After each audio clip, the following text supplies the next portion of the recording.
Hello, welcome back, my legion of devoted fans. I know who you are. I'm about to open up a listserv on my AOL account to keep track of everybody. Anyway, getting towards the end of this, and I realize I need to finish this off. So I'm going to really try and plow through some of these, and if I don't spell out everything in terms of every formula or something like that, just get it through my vocal intonations and read between the lines is what I'm saying, because it's all right there. It's all right there. I might have to kind of condense it, and so you don't ever get every answer. You don't get all the words necessarily, but it's there. Just read between the line. You gotta look at me like I'm, Cole Porter or something. You just gotta, it's the note that I'm not. It's what I'm not saying is where it really is. But there'll be plenty enough to garner the Nobels, to get the prizes, all that kind of stuff. So without much further ado, I'll wait a little bit of further ado. With no further ado, let us continue. Our next question is from Milford H. Wolpoff, who is professor of anthropology at the University of Michigan. I can say this for real, who has a very good hockey team, because U of M has a very good hockey team right now. And we'll have several first-round draft picks coming out of their team in the next several years. So they already have some, but Matty Berniers and was it Owen Power? A lot of those. These are very, very, very good players. Anyway, I've been saying it has a very good hockey team for all this time now, and it's never been true until Mr. Wilfred M. Wolpoff, Dr. Wolpoff. So anyway, there we go. Let's try it one more time. Milford H. Wolpoff is professor of anthropology at University of Michigan and an adjunct associate research scientist at Museum of Anthropology. And his last question is, can the pace of human evolution stop accelerating?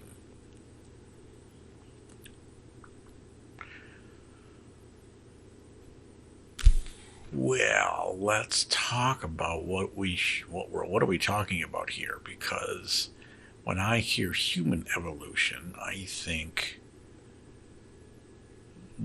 genetic evolution, and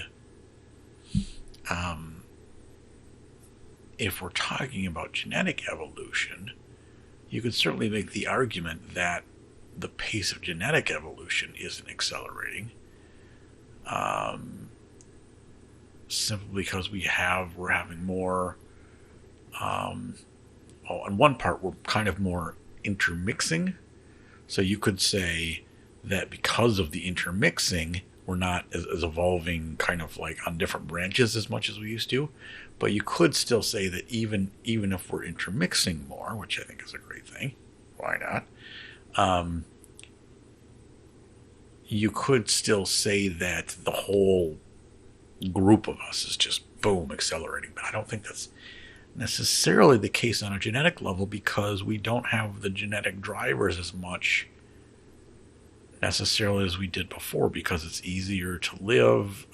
We're having less children. I don't know if there's as much of a difference in the amount of children that people have, especially as they get to the point where they can, we get off just a pure kind of agrarian life cycle, and we have other distractions, and the children that you do have actually live, which is happening more and more. I think you're getting less children in general. People are living longer. There's not the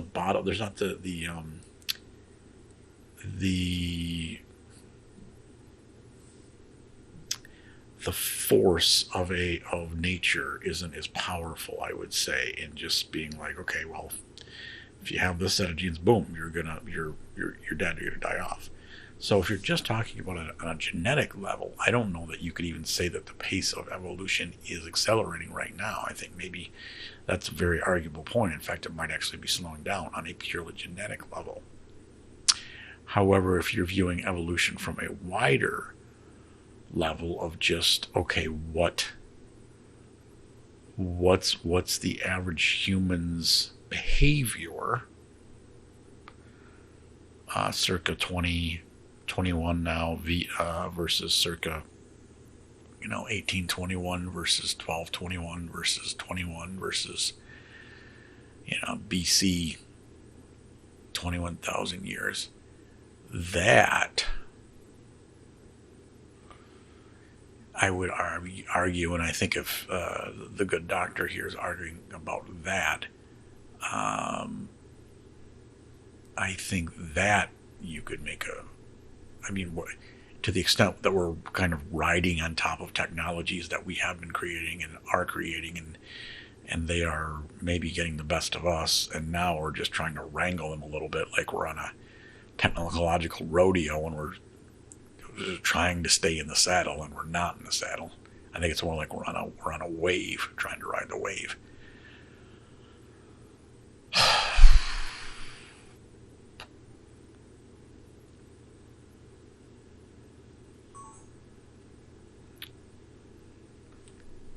Technology.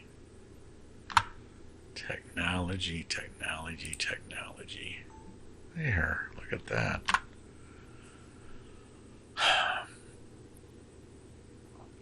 Can that thing slow down? Well, it's kind of bound to our technological development. So one way to answer it is yes, if there's a major disruption in our ability to solve or develop technology, which probably sounds worse than, we could just have a big, we could have a nuclear winter and, blah, blah, blah, yeah. Or we could suddenly all become Amish.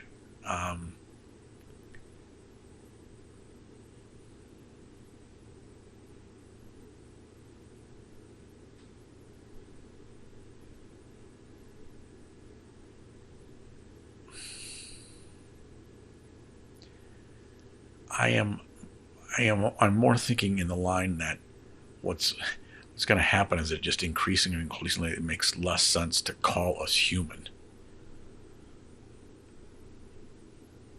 So the evolution will not stop accelerating, but the utility of branding everyone that's able to go off in all of our own directions as human, almost, if we think it's weird to call all, dogs, just call them all dogs, even though they're so widely, separated.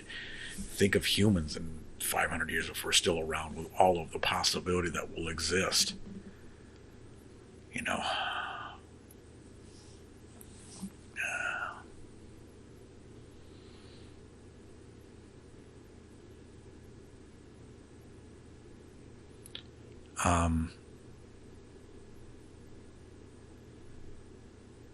I think what I could say to the good doctor here is I think that the influence, the importance, the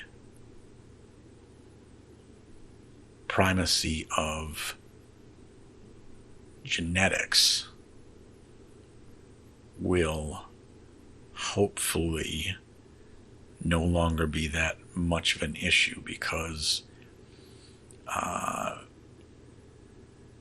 we probably found ways to do kind of customizations or design.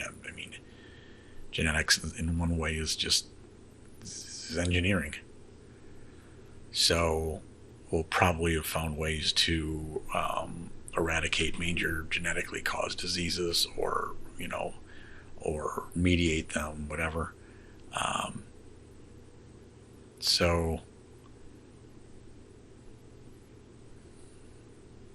But then if we learn new genetics that is just stuff that evolution hasn't figured out yet, that could speed up genetic evolution as well. But if it isn't a strictly Darwinian process, that could speed up evolution as well if we just take it out of nature's hands and go put it into frickin' can the pace of human evolution stop accelerating?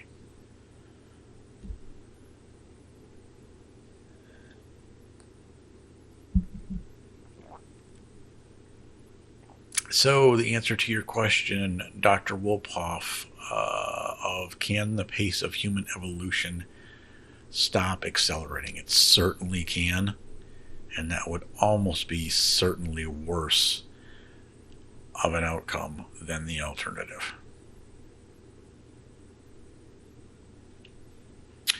All right, what do we got next here? Let's see if that works. Look at that. It's such magic. Next question is from Budini Samarasingh, and I apologize. I know I'm mispronouncing that, but I'm doing the best I can. Budini Samarasingh, who's a molecular biologist. I can't even do molecular. Who's a molecular? It's late. Her last question is, can technology tame evolution? Well, that's kind of going back to my last answer a little bit. I think technology is what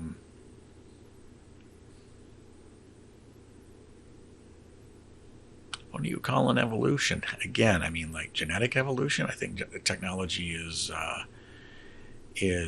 going to genetics is going to be captured by technology. We can say that, I think, fairly with a decent amount of confidence. You know, we're gonna learn the engineering tricks that genetics can that can be made available by understanding how our DNA operates and what it can do and what we can change it to do and stuff. So that will become a tool in the old bag.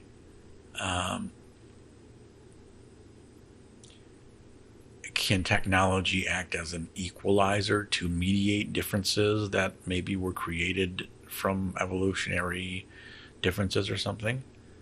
Sure. Can technology and its use with like designer genes and kind of this, actually exacerbate differences? Potentially, yes.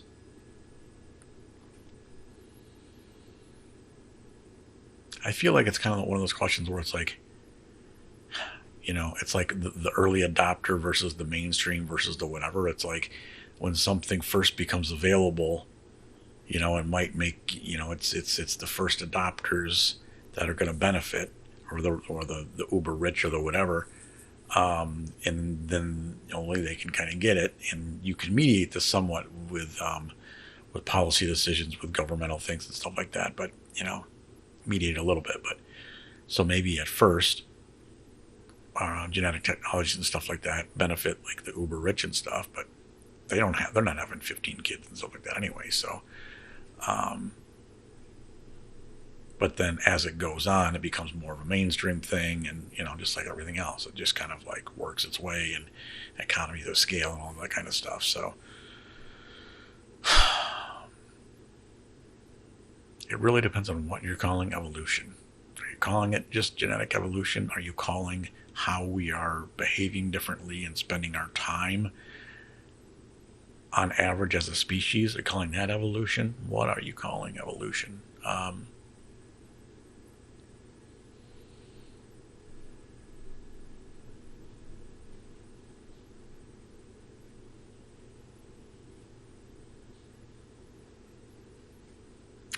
So the answer to your question, Budini Samadasing, which is, can technology tame evolution? I would proffer that the answer to that is the real question is technology is going to capture evolution and its bag of tricks. So the real question is, can we tame technology? Is the real question. And that question I will answer with a resounding no, maybe. Okay, next we have... Holy cow, does this even fit? This next one's from Michael Vassar, who's a co-founder and chief science officer at MetaMed Research. Seems like I've heard about that company recently in something or something. I should check that out. This might even be a compound sentence. Michael's last question is, how can coalitions of scholars who wish to update the content of explicit common knowledge in order to use that knowledge collaboratively detect and circumvent coalitions which are applying narrative control strategies to preserve arbitrage opportunities implicit in disparities between official narratives and reality. This one's simple. This is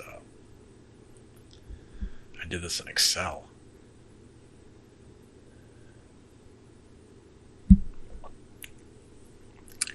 So, going to be groups of people that are trying to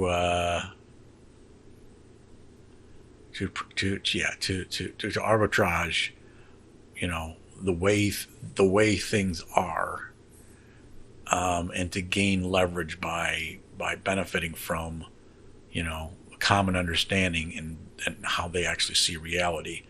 And there's always going to be that incentive will always exist if you can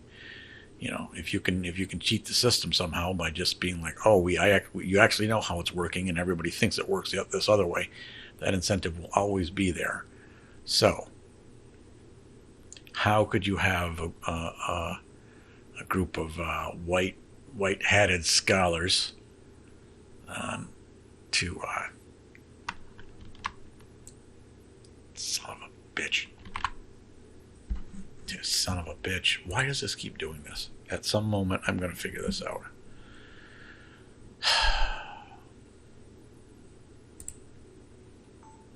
How do we get a coalition of scholars to stop my camera from stopping shooting? Is what I think the friggin' know. Those lousy sons of... Okay, anyway.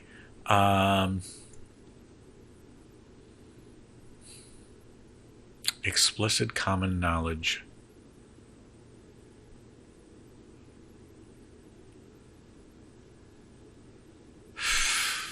I don't want to get too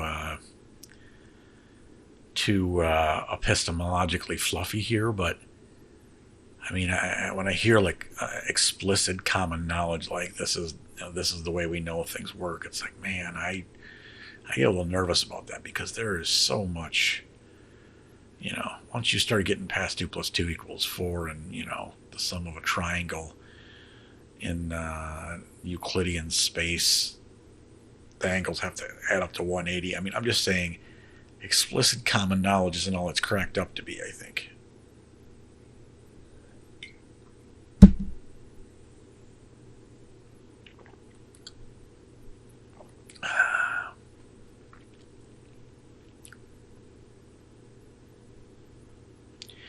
But you're looking for a detection mechanism. Detect and circumvent coalitions which are applying narrative control strategies to preserve. Okay, so you got a group of the white hat scholars, scientists, whatever, trying to circumvent the group of black hat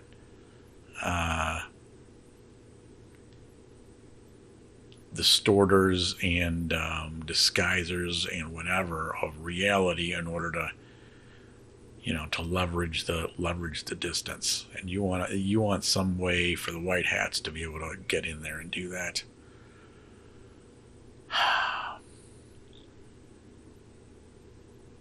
Narrative control strategy, shaping the story. Media. Uh, Media does that a lot. Of course, big businesses does that, and other, who doesn't do that? Politicians does that.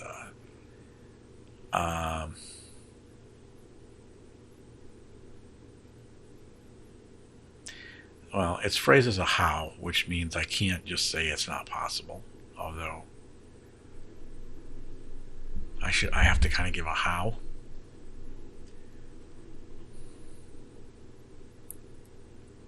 You've got to decide what explicit common knowledge is. So you've got to have a baseline. That's your first hurdle.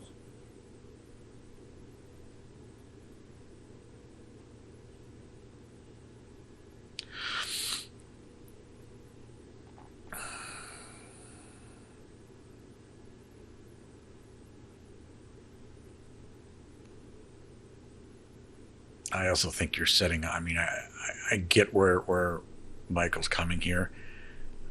I just think that I think he may be trying to put in a system which is worse than the problem that he's trying to correct for.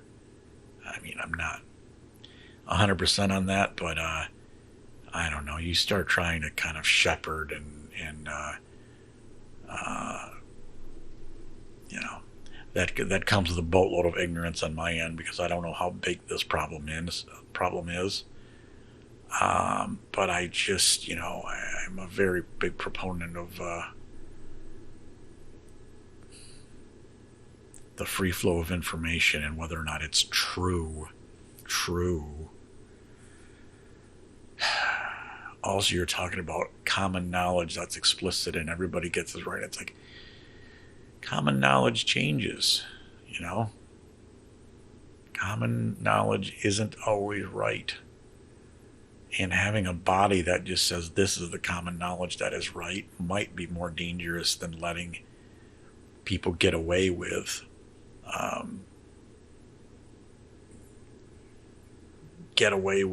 creating bullshit to fool some people and then leveraged ingrained ignorance or ingrained falsehood. I might be wrong about that. I kind of hope I am.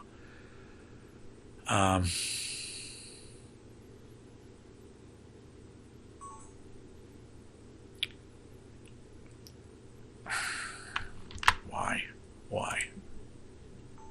There is no God. Okay.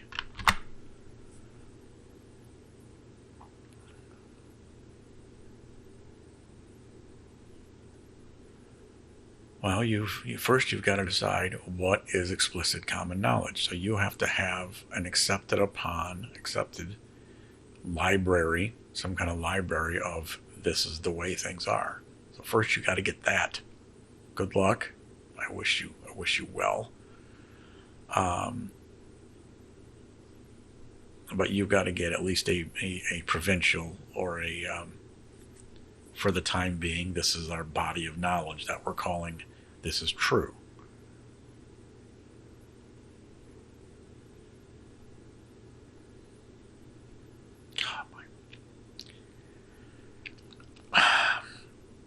My ears are not ringing at all.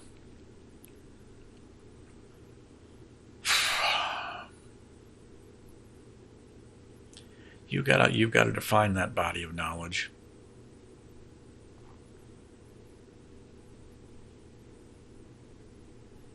But then even the body of knowledge or a set of facts about the world can be viewed in different ways. So what you would define as a narrative control strategy is, I mean, man, I feel for what you're trying to ask for, Michael. I just don't think it's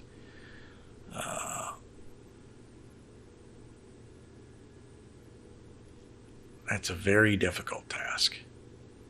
It's not so difficult at the edges or at one edge of this idea where it's just like an obvious, this is crank bullshittery, like, okay, certain things about like creationism or something might be whatever. But then you get into like, I don't know, you can just, as soon as you get away from obvious cases, you just run into all kinds of problems. But how could we? Okay, how could we? You have to define your body of knowledge that this is the standard for, this is how we this is how we see this. This is how we see, the geologic strata. This is how we understand the geologic strata. This is how they should be. You have to police speech.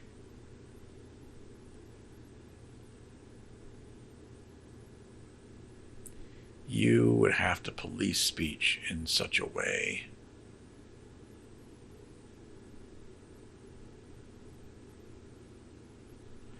all you have to do there, Michael, is police speech in such a way as to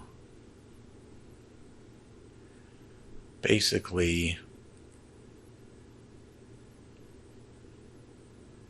destroy the mechanism for greater understanding and increased knowledge in the first place. Because you're saying this is how things are, and this is how they need to be talked about. So you are destroying the very mechanism that would get you new discoveries, new whatever, new stuff. It just doesn't work.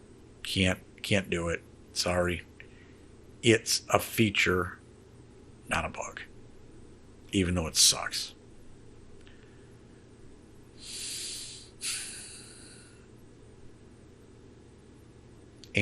But I will say this, if you want to do this, you've got to kind of do it on a case-by-case basis. You can't design a system to explicitly do this.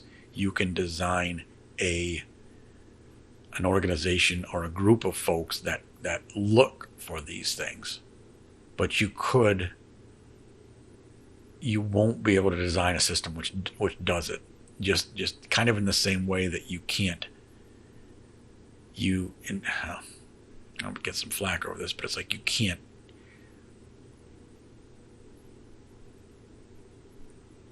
There's no good.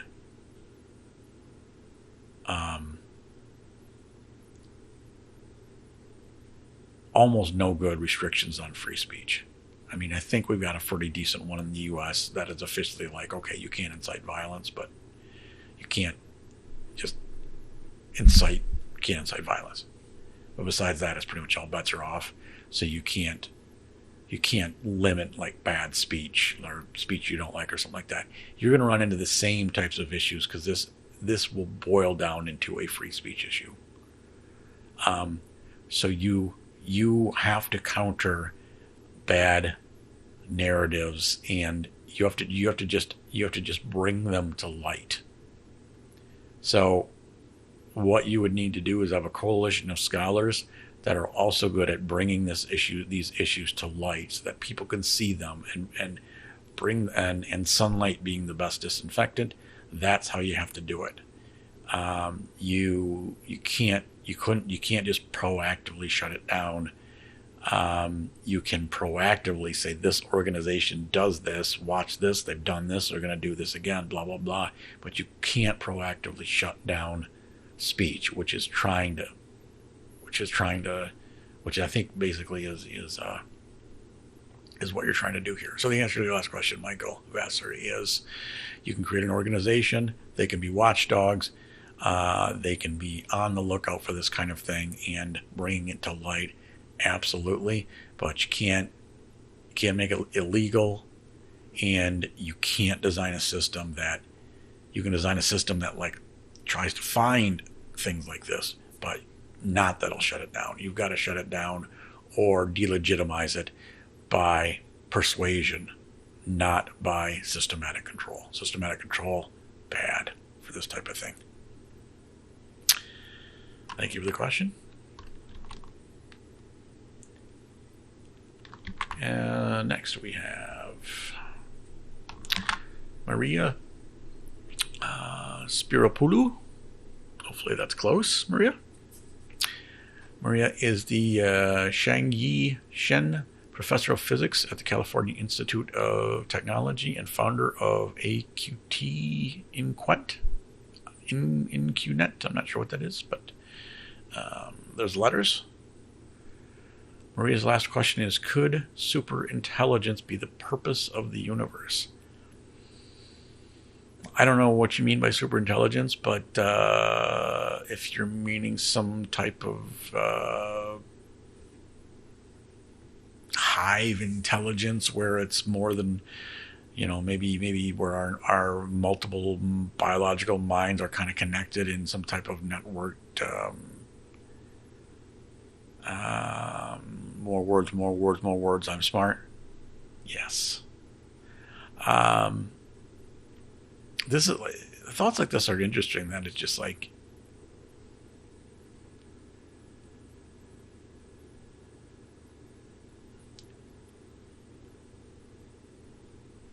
maybe the purpose of the universe, almost by maybe the purpose of the universe is similar to like a Darwinian sense of purpose, and that the Darwinian sense of purpose is just have more Darwinian kids. I mean, it's to pass on code. Maybe the if there is a purpose to the universe, it's something like uh,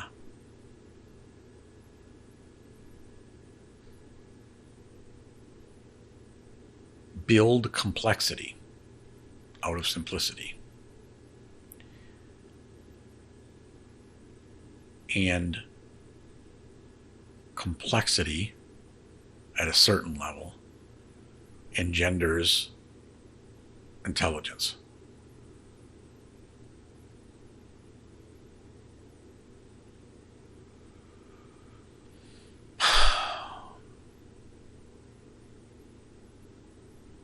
Can you get incredibly complex and not get intelligence?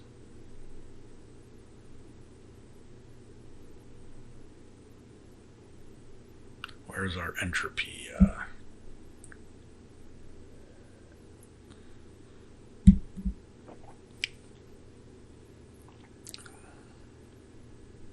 I think this is an interesting idea, and it maybe the whole complexity thing is you know I was listening to a podcast, something YouTube, something like that. I was talking about kind of like you know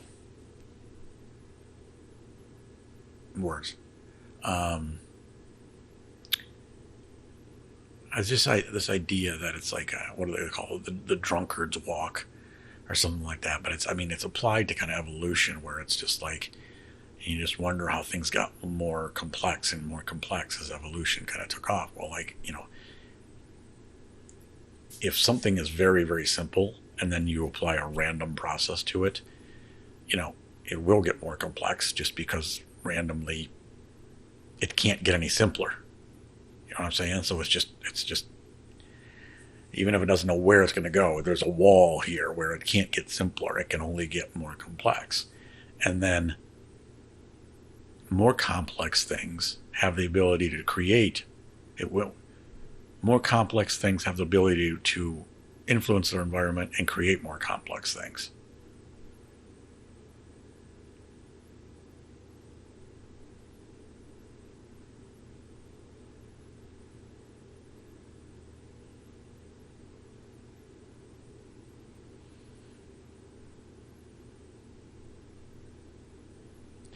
And then more complex things can influence their environment to create more universes. Maybe super intelligence is just a universe's way of making more universes.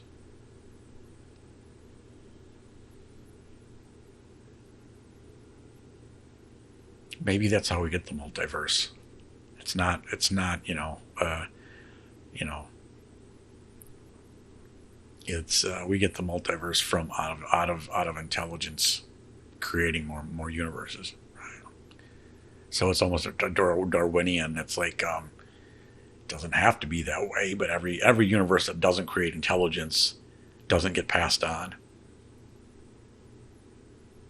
So by a process of selection, the universes that get created, that get the types of universes that get passed on, or that get or that survive. I don't want to say survive, but the lineage of the types of universes that survive are the ones that that have laws that give rise to complexity and therefore intelligence in order to create more of those universes or more universes.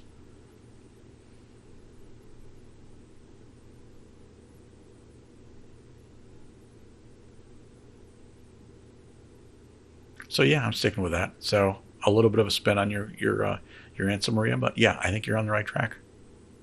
I think you're on the right track. It's interesting. Thank you. Next we have, does that fit? Roger Shank. Roger's CEO at Socratic Arts and the John Evans Professor Emeritus of Computer Science, Psychology, and Education at Northwestern University, and author of Making School Meaningful and Fun. And Roger's last question is, why is it so difficult to influence people's belief systems for deeply held beliefs, and so easy to manipulate belief systems when little is known about the subject?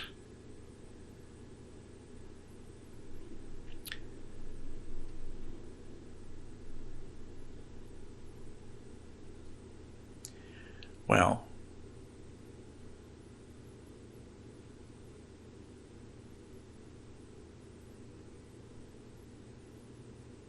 I think part of your question kind of answers itself in the wording of the questions. You're talking about deeply held beliefs. Anything that's like deeply held is going to be, not by nature, difficult to, it's kind of like saying, why is it hard to tip a telephone pole over, versus a stick that you just put in the ground. I mean, it's anchored in something, and for humans, probably deeply held beliefs are actually probably kind of integrated into our core texture, like structures that are just actually so deep in the brain that I mean, they're there because they kind of form a worldview, and so much is attached to it that you just don't screw with that, or you're just to screw with it changes everything. So it's kind of, deeply held beliefs they're deeply held for a reason. They may not be good reasons. They may be, not scientifically accurate beliefs, but they're at the core. And when they're at the core, they influence in so much other stuff that, you screw with them at your peril. It's so easy to manipulate belief systems when little is known about the subject.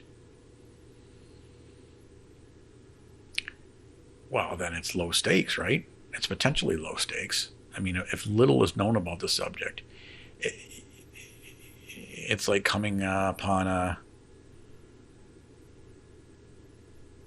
something and you just see a little bit about it, but you haven't really had to work with it, integrate it. It doesn't impact you living and dying because little is known about the subject. So it's either something new or it's something that doesn't deeply impact your chances of success, survival, whatever. So then throw it here, throw it there, throw it anywhere. I'm not.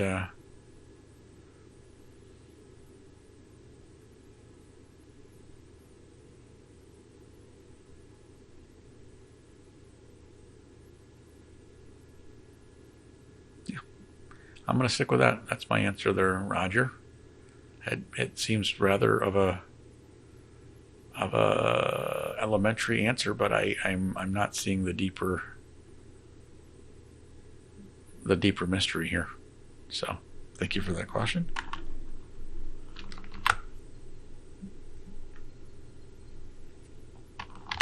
Next up, we have Maximilian Sheik.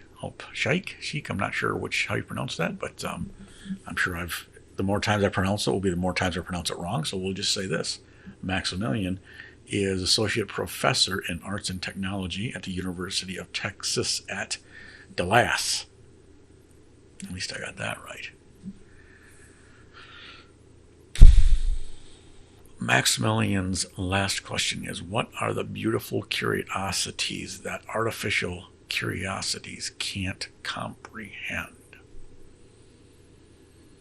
What is beautiful? What is artificial? What is comprehend, and what are curiosities? What do all the words there mean?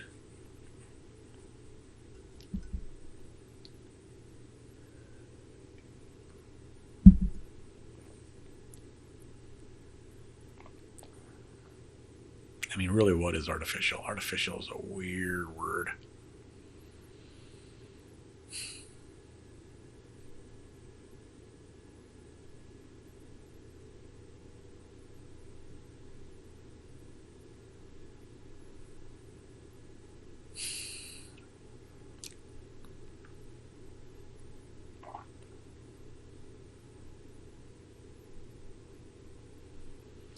What is an example of a beautiful curiosity? Kind of like an ironic coincidence, a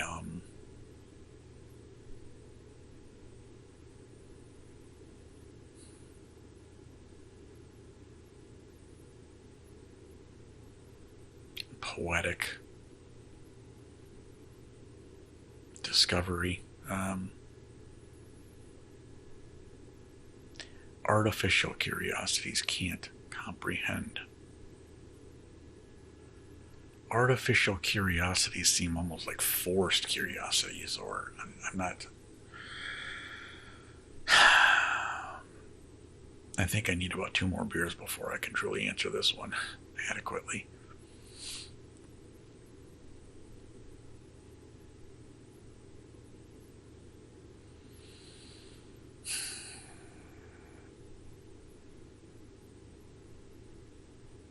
It's funny, I can't. I'm like, what book was the author of? Give me the book title. That'll give me more. Part of this thing is like, I'm noticing is like sometimes when I can't, when it's a question that's a little bit, um, a little vague, or at least a little, or I just don't have a real good idea of it. Like, so I'll look at like the other information, like if he's an author of a book or if he blah blah blah, and then I'll be like, oh, like, and I just another little breadcrumb to think of something, and there's not much here. So damn you, Maximilian. Um,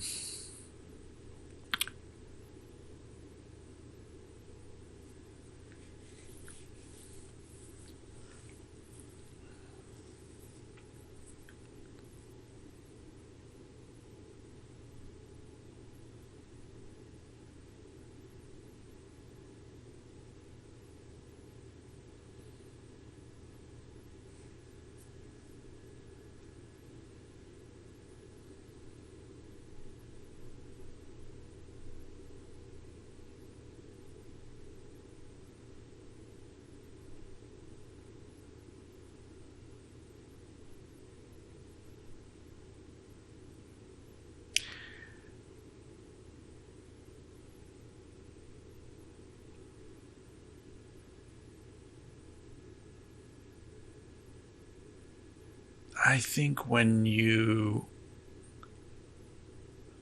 dig into what you are calling artificial, you will kind of, and then you're applying a label of artificial to something that has the ability, at least sometimes, to comprehend something. I think once you apply those conceptual characteristics to an agent, something, at that point, at the point where you're talking about comprehension, I don't think you are going to be successful at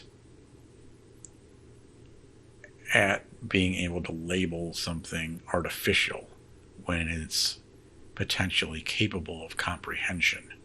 So I think this is an ill-formed. I think it's not formed well. I think any entities that we would define as potentially capable of comprehension, or to say that they are artificial is something that we'll think is demeaning and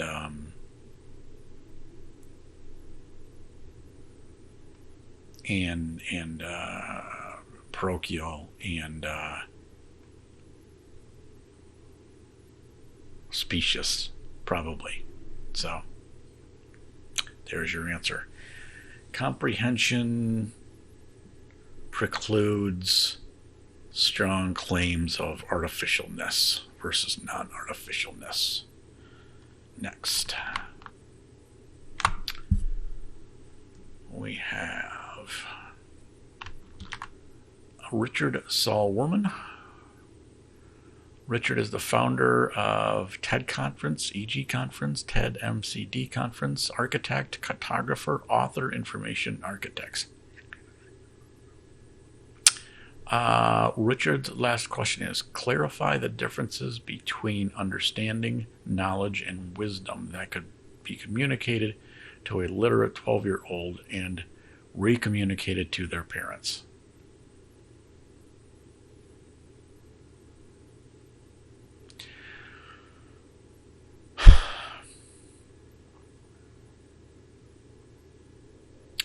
Understanding, knowledge, and wisdom.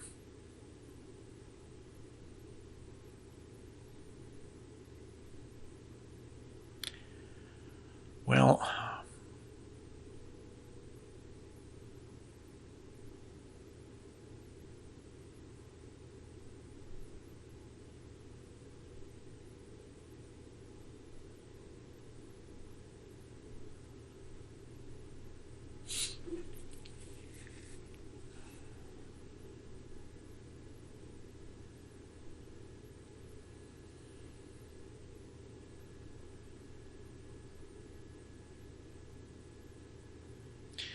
understanding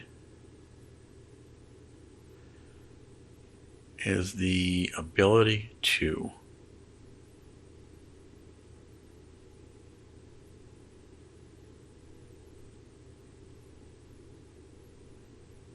understand, stand under, the ability to comprehend a topic, system, area of concern, some epistemological thing with borders on it. It's able to just to be able to explain that thing. Knowledge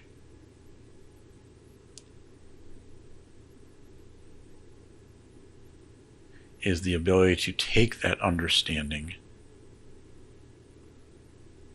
and use that as a tool to accomplish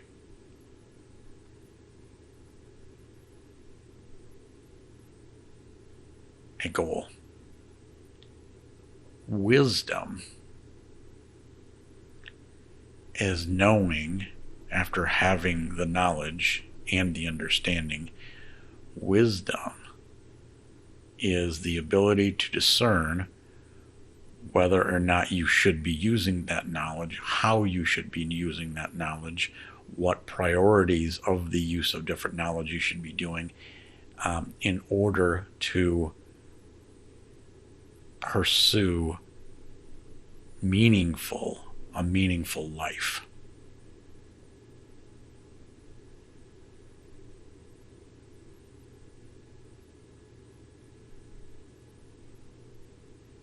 Yeah.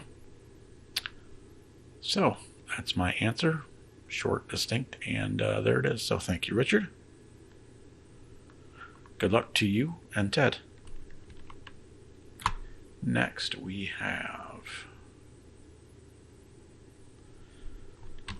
Diana Reese is professor, Department of Psychology at Hunter College, and author of The Dolphin in the Mirror. Oh, Friday, if I had a dime for every freaking time I'm trying to get a little mirror time, and freaking dolphins are always in the way. Sons of. We're always at cross purposes. Anyway, Diana's last question is, how smart does another animal have to be for us to decide not to eat it? Very, very. I was looking at some cousins the other day, like, how smart does another animal have to be? Who is this us you're talking about?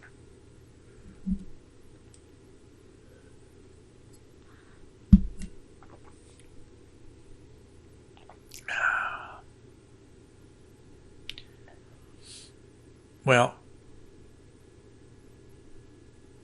that's going to vary. I think as we become more aware of other creatures, even just pain that doesn't necessarily have to include intelligence, but just ability, just having some type of nervous system or something that can just experience pain, even if it can't write a soliloquy about it. I think that's going to have potentially a bigger effect. And this slides, of course, it's like, I think it probably has much more to do, this issue probably about like eating animals has more to do with just raising the standards, or not the standards, but just the survival rates in the, if you can survive without having to eat animals, or without that being a just a way to make a living, then it's much easier to make the moral argument of not eating the animals. So you raise that level, and you then the moral argument starts to make a kind of sense. But when people feel that they just didn't need to eat animals, so we should be able to have a very good, fulfilling, functional diet that tastes very good, that brings us all the vitamins and the nutrients, but doesn't involve the harvesting of animals. When we have that, and I'm not saying that's the only way that we should get to a kind of like, don't eat animals, but I'm just saying, if you want to be pragmatic about this, that should be a big goal. And other people can choose not to eat animals, and should, before we have that world. But that world is eminently doable with, engineering of molecular, biology and stuff. I mean, even, we need to be able to raise a steak without raising a cow. We need to raise the stakes. I'm full of puns tonight. I think that is... that's going to set the level. I don't necessarily think that, although, okay, yeah, in Africa, they're probably still, bushmeat and hunting chimpanzees and other things that are very smart. But again, I think a lot of that, maybe I'm wrong about this, I might be vastly ignorant, but a lot of that is still a vestige of, this is how you need to live, or this is an important thing, or if it's even if it's a more of a cultural thing, it's a vestige of the fact that this is something that needed to be done to live. So I think once you provide for the ability to get a good, full, nutritious diet without eating the animals, regardless of their smarts, regardless of their smarts, I think this issue will go away at least somewhat quicker than trying to say, well, we see that this animal is hurting in pain, therefore we can't eat it. That will have an issue at the bleeding edge of some of this, but the main core of the thing is just make it so we don't need to do that.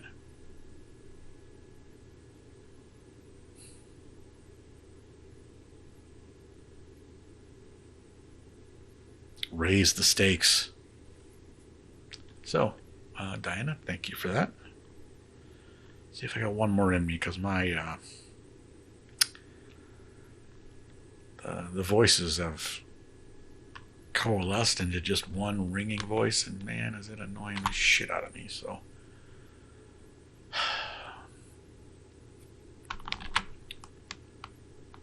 see if I can get one more in me before I have to whatever. Next question is from Simone Schnall. Simone is director at Cambridge Embodied Cognition and Emotion Laboratory and reader in experimental social psychology and fellow of Jesus College at the University of Cambridge. Jesus College. God, I wish I would have went there just for the name. That sounds great. Simone's last question is immortality desirable? Well, that depends on what kind of immortality you get, right? They could keep everybody alive just by, putting them in Shawshank for the next 1,500 years. Would that be desirable?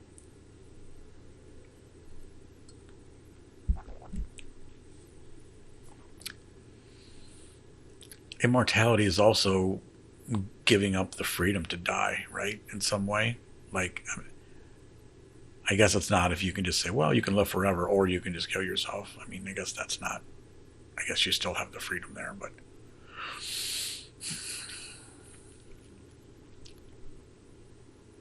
And desirable for who? For the individual, for the species, for the species that we're blocking away from, like, from the sons and the daughters that we're taking up space for.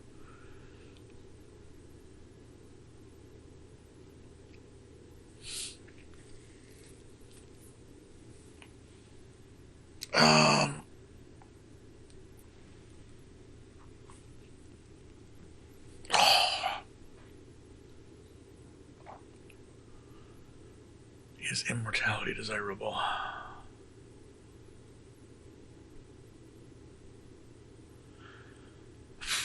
I think we would have to change our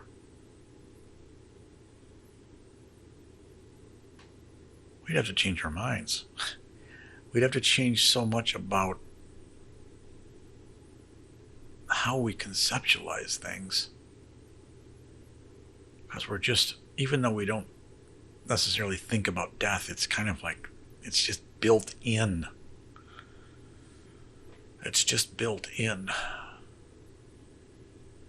wonder if we would just get so bored.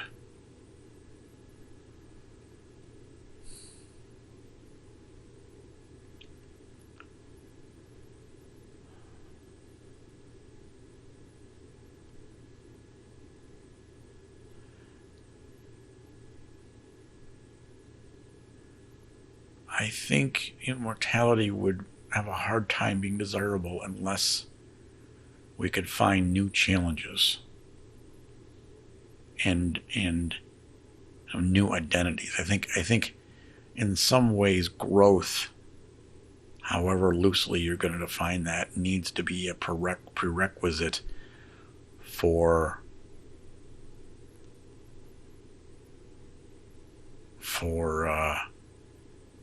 staving off just some type of existential boredom if you're going to have immortality. And I think you would probably in some ways need to change so much to stave off the boredom that immortality almost becomes a catch-22, because it's like, yeah, well, this thing is surviving, but it's changed so much that how can you even call it the same thing? Almost like something is going to be changing and stuff just to keep itself, just because it's got to do that thing. It's got to keep changing, and if it keeps changing, okay, I mean, even now it's like, the cells, all our cells get replaced and stuff like that, and it's this thing that we call us that stays the same, but after a while, it doesn't even stay the same, but it's still, we identify it.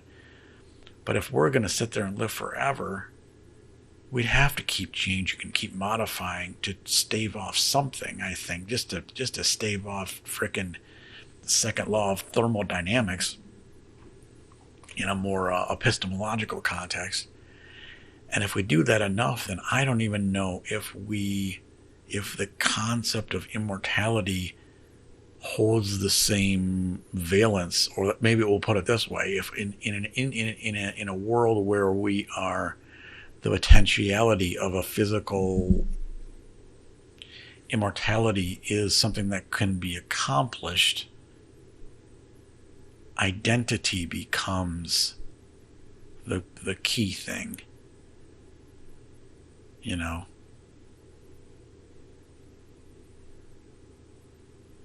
I just feel like if immortality was possible, you'd have 17 different names, you know, before you were 400.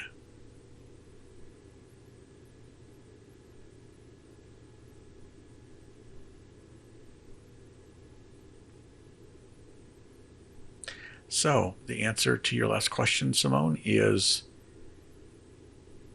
if immortality could be potentially desirable, but there's a catch-22 that the longer we live, the more we're going to have to change.